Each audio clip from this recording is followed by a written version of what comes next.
இல்லக விளக்கது இருள் கெடுப்பது, சொல்லக விளக்கது சோதி உள்ளது, பல்லக விளக்கது பலரும் காண்பது, நல் அக விளக்கது நமச்சிவாயமே. அஸ்ட்ரோ பக்தி டாக் நேயர்களுக்கு இனிய வணக்கங்கள். வணக்கம் நண்பர்களே. ஐப்பசி மாதம் அப்படின்னாலே அடைமழை மாதம் அப்படின்னு சொல்லுவோம். இந்த ஐப்பசி மாதத்திலே துலா மாதம் என்ற ஒரு குறிப்பு உண்டு.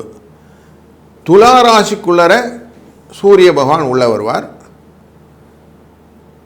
முக்கியமாக காவிரியிலே நீராடுவது ரொம்ப முக்கியமான பலன்களை தரும். அப்படிங்கிறனால துலா முழுக்கு அப்படின்னு சொல்லுவாங்க. கடமுழுக்கு அப்படிங்கிற கடைசி நாளில் கடைமுழு வரைக்கும் நடக்கும்.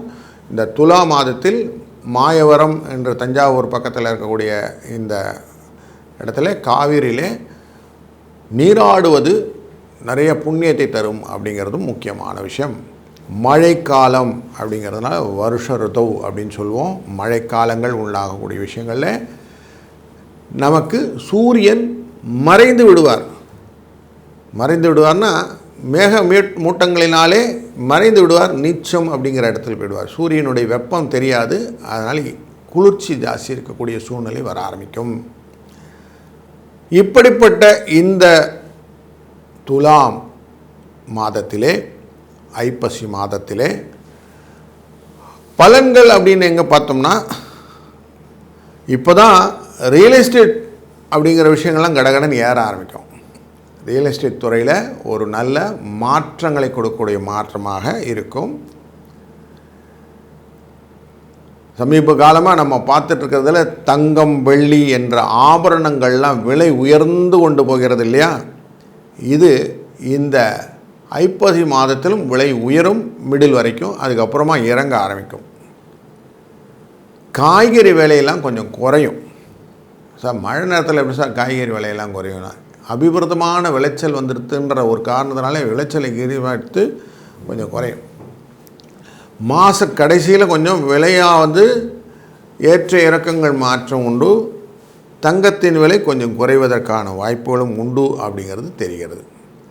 இந்த மாதத்திலே முக்கியமாக சில நிகழ்வுகள் அப்படின்னு பார்த்தோம்னா, 18ஆம் தேதி அக்டோபர் மாதம் ஐப்பசி மாதம் பிறக்கும்போதே சனி பிரதோஷம் அப்படிங்கிற விஷயம் நடக்கும். 20ஆம் தேதி தீபாவளி. அதுக்கு முன்னாடி 19ஆம் தேதி தனத்ரயோதசி அப்படிங்கிற நாள் ரொம்ப முக்கியமான நாள். அன்றைக்கு தங்கம் வாங்குவது இரட்டிப்பு பலனை தரும்னு இருக்குது. அதுபோல் 21ஆம் தேதி சர்வ அமாவாசை திதி தர்ப்பணங்கள் செய்வதனாலே வரக்கூடிய பலன்களை பெறலாம். சூரனை வதம் செய்த நிகழ்வானது 27 அக்டோபர் அன்று நடக்கக்கூடியது. சூரசம்ஹாரம். முருகனை மனதால் நினைந்து நாம் செய்யக்கூடிய காரியங்கள் வெற்றியை கொடுக்கும்.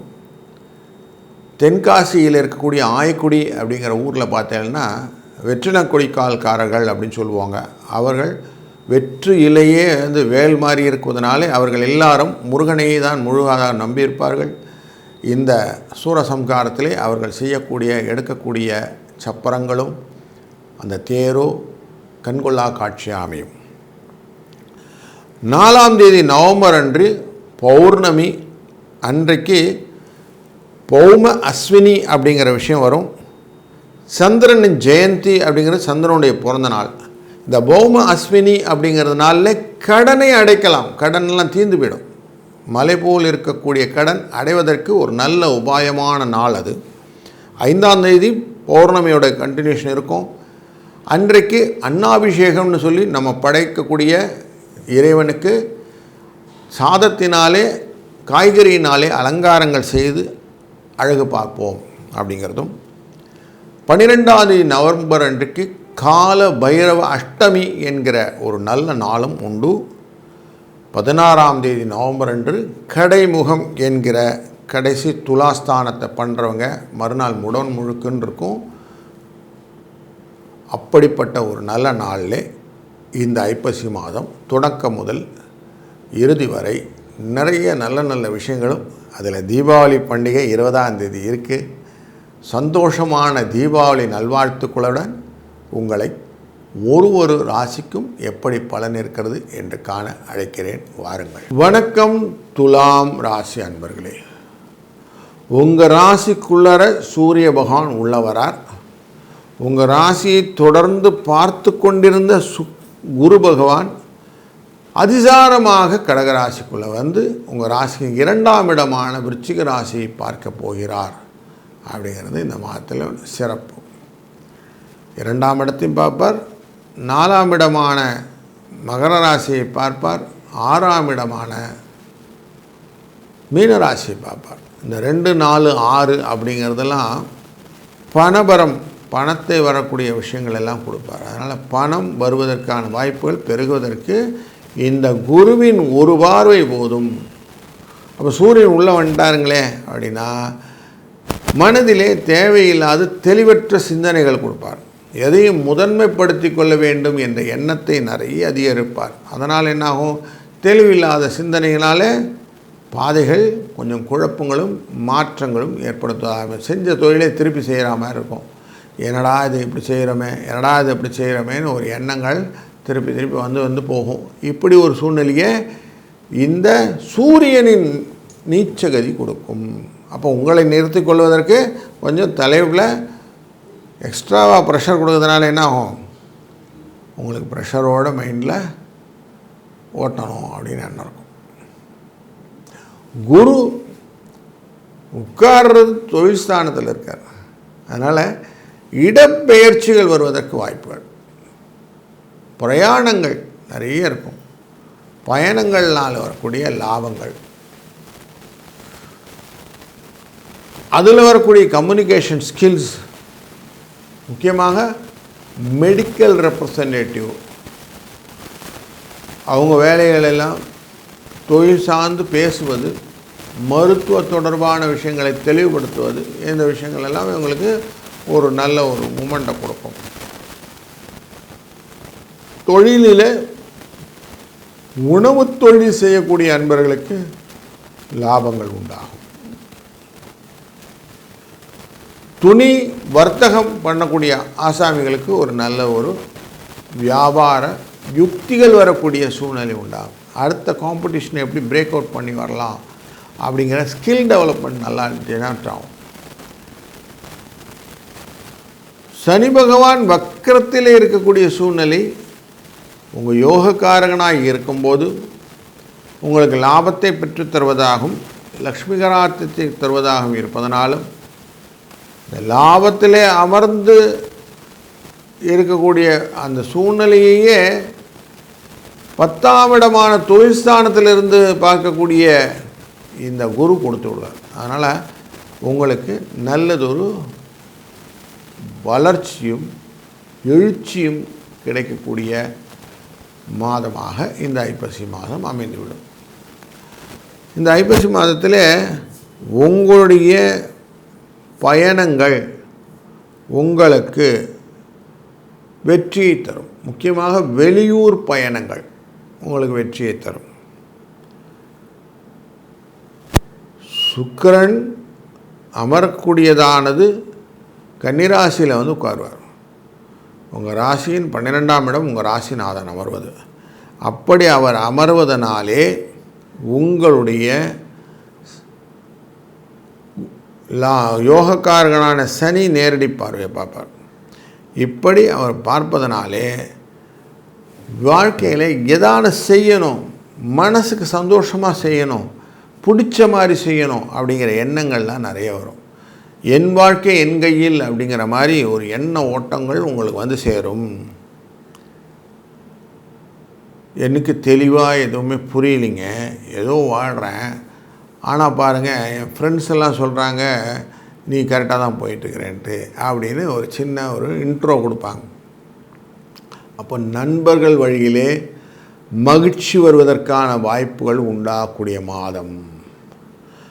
இளைய சகோதரர்கள் மூலியமாக அனுசரித்து செல்லக்கூடியதனால் வாழ்க்கை நல்லதாக அமையக்கூடிய மாதம் என்று தெரிகிறது. இந்த மாதத்தில் தீபாவளி பண்டிகை, தீபங்களின் ஆவலி என்றால் வரிசை வைத்து வழிபடும் தீப ஆவலி பண்டிகை உங்களுக்கு நல்ல ஒரு எழுச்சியை கொடுக்கக்கூடியதாக அமையும்.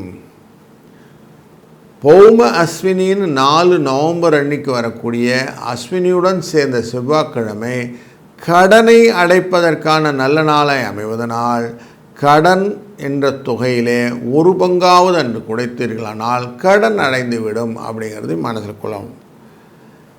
12ஆம் தேதி அன்று, நவம்பர் 12ஆம் தேதி கால பைரவ அஷ்டமி அன்று பைரவரை வணங்க எதிரிகள் உங்களை விட்டு ஓடிவிடுவார்கள் அப்படிங்கிறது தெரிந்து கொண்டீர்களானால் இந்த மாதத்தில் நல்லது நடக்கக்கூடிய வாய்ப்புகளை நீங்கள் ஏற்படுத்தி விட்டீர்கள் என்பதை உறுதியிட்டு சொல்ல முடியும். நல்லது நடக்கும், நல்லதே நடக்கட்டும். வாழ்க வளத்துடன். வணக்கம் விருச்சிக ராசி அன்பர்களே.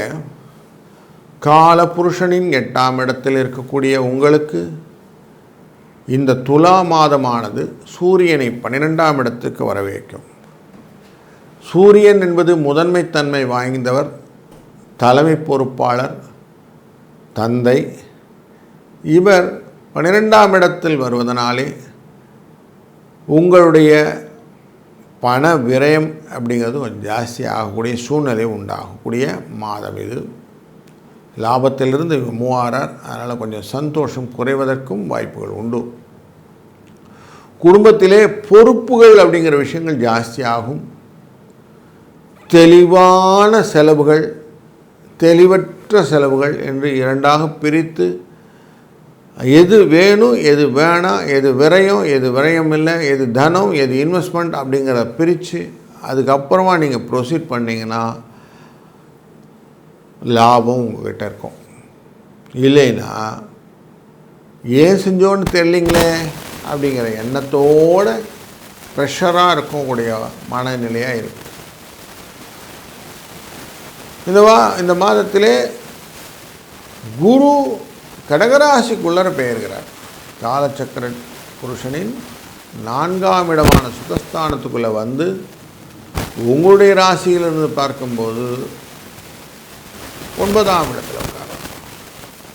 9ஆம் இடத்துடைய நிலைப்பாடு குருவுக்கு நல்லதொரு ஆடை ஆபரண சம்பத்துக்களை சேர்க்கக்கூடிய வசதியை கொடுத்து விடுவார். அப்போது நல்ல நிகழ்வுகள், சுப நிகழ்வுகள் எல்லாம் குடும்பத்தில் நடப்பதற்கான வாய்ப்புகளை அதிகமாக்கி தருகிறார். அப்போ நல்ல நல்ல விஷயங்கள்லாம் நடக்கும்போது திருமண தடை நீங்க போகிறது. குழந்தைகள் விஷயத்தில் வைபவங்கள் நடக்கக்கூடியதாக இருக்கிறது. வீட்டில் விசேஷங்கள் நிறைய நடக்கப் போகிறது. அடுத்தடுத்த நிகழ்வுகளெல்லாம் வீடை சந்தோஷமாக கலகலப்பாக வைத்துக் கொள்வதற்காக சுப செலவுகளை இந்த சூரியனும் கொடுக்கிறார் அப்படின்னு தெரிஞ்சுக்கலாம். குரு அமர்ந்த இடத்துலேருந்து ராசியை பார்க்கிறார். அதனால் கொஞ்சம் இதெல்லாம் செய்ய முடியுமா, செஞ்சிடலாமா, செலவாகுதே, எப்படி மெயின்டைன் பண்ணுறது அப்படிங்கிற பயத்தையும் கொஞ்சம் கொடுப்பார். உங்கள் ராசியினுடைய 3ஆம் இடமான மகர ராசியை பார்ப்பதனாலே மகர ராசிக்குள்ளே இருக்கக்கூடிய இந்த கஷ்டங்கள்னு சொல்லக்கூடிய விஷயத்தை கொடுப்பார். தொழில் மூலியமாக கஷ்டம், செஞ்ச வேலையை திருப்பி செய்ய சொல்லிட்டாங்கன்னு கஷ்டம், இப்படி கொஞ்சம் கொடுப்பார். சிலவங்களுக்கு சிக் ஃபீல் ரொம்ப ஜாஸ்தியாக இருக்கும். ஏன்னு தெரியலைங்க, போங்க அலுப்பாக இருக்குது உடம்பு அப்படின்னு அசதி ஜாஸ்தி இருக்கக்கூடிய சூழ்நிலையும் கொடுக்கறது இந்த குருவின் பார்வை. ஆனால் தொழிலில் ஒரு முன்னேற்றத்தை கொடுக்கக்கூடிய, சுறுசுறுப்பை கொடுக்கக்கூடிய எண்ண ஓட்டங்கள் வருவதற்கான வாய்ப்புகளும் இந்த 9ஆம் குரு கொடுப்பார். குரு குழந்தை ஸ்தானம் என்கிற பாக்கியஸ்தானத்தை பார்க்க போகிறார். பாக்கியங்கள் பெருகும். மட்க பேர் இல்லை, குழந்தைகள் பேர் இல்லை, குழந்தைகள் பெறலை, ஃபெர்டிலிட்டி மூலியமாக பார்த்துக்கிட்டு இருக்கிறேன், ஆஸ்பத்திரியில் வேலை கொடுத்துருக்குறாங்க, குழந்தைக்கு எப்போ வலி வரும் தெரில, எப்போ எனக்கு டெலிவரி ஆகும்னு தெரில அப்படின்லாம் யோசிச்சிருப்பாங்க.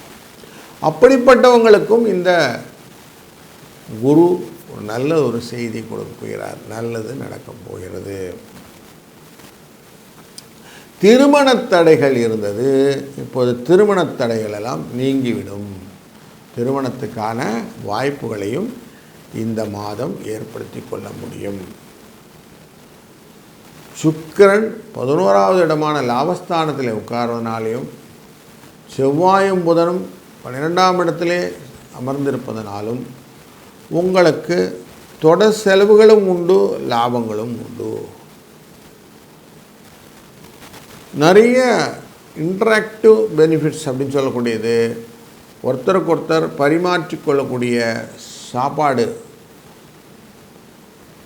அப்படிப்பட்ட விஷயங்கள் எல்லாம் விழாக்களில் போது நடக்கும் இல்லையா, அந்த மாதிரி விழாக்கள் எல்லாம் நிறையா நடப்பதற்கான வாய்ப்புகளையும் கொண்டு வருவார்.